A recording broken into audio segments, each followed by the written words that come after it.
Hello, this is Wes Bridle, and this is another Kingdom Calling Economic Update video.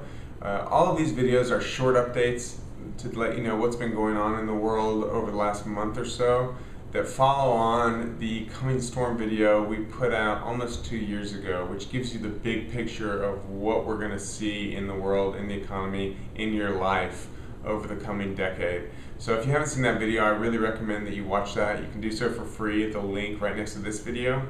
This video I'm going to focus on what's going on in the world. The last 3 videos we focused on Europe, and here we're interested about everywhere. London fires and looting. I hope that opened your eyes. A lot of people see riots in the Middle East or maybe in Asia, and they think, oh, that's third world countries, that doesn't affect me. That maybe you haven't traveled to those countries, so you just don't really feel that.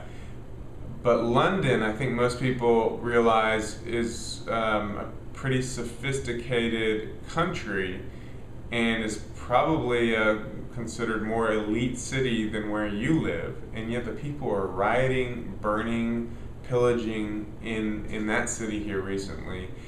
And I hope you thought about the possibility that things like that could be coming to your city. We've seen recently, I think I've got it in a different video, but the longshoremen on the West Coast. I mean, this actually has been going on around the U.S., but for some reason London really caught the imagination. These things are going to continue to increase more and more. Europe had this big short sale ban on financials, and we said at the time it would not work. Now we can look back and see it definitely did not work. The shares of the banks in Europe have continued to decline radically.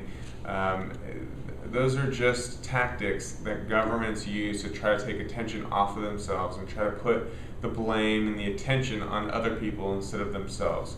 So I thought we'd just follow up with that. Chinese economy is slowing badly. That's supposed to be the engine of the whole economy, and they're sputtering. They're still probably growing a little bit. It's a command economy, top down, and so the government can do a lot.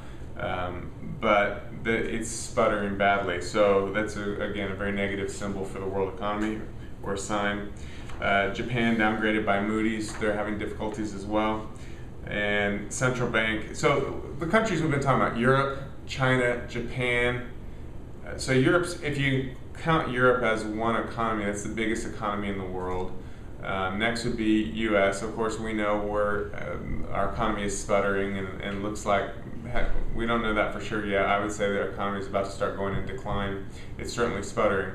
China and Japan are the next 2 biggest economies, and they're sputtering, having problems. So the world economy is certainly showing great signs of stress and slowing down. Central bank's flight to Fed safety has surpassed the Lehman crisis level. So in the last video we talked about the London interbank rate.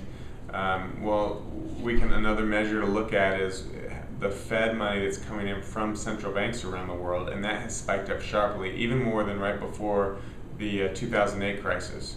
So again, they're signs that these banks and central banks don't trust anybody, and so they're putting money into the Fed because that's somewhere they do trust.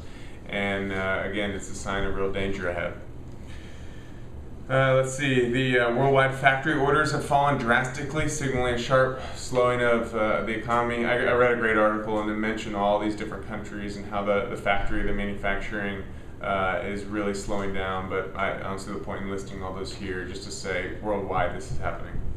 London property market showing signs of bursting. For some reason, the rest of England saw their property markets crash, as we've seen in the U.S. and many countries, but London was holding strong, much like Canada and Australia and a bunch of other countries. The real estate market just stayed too strong, too ridiculously high. I've seen some weird things from people, for instance, in Australia, where they thought they were immune to what's going on in the rest of the world, but finally these bubbles are starting to burst, and so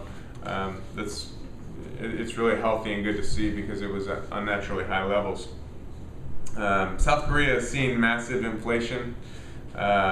Strong currencies of the world are intervening. We talked about that in the European videos. Both Japan and Switzerland have been intervening because they don't want to be a strong currency. Now you have South Korea, Brazil, Philippines, among other countries, talking about devaluing their currency. So again, slowing economy, currency wars, situation in the world economy is getting very dangerous. So hope you're prepared. Again, if you haven't seen the Coming Storm video, there's a link to do so for free. It's really important. I recommend you do so. Thanks for watching this video.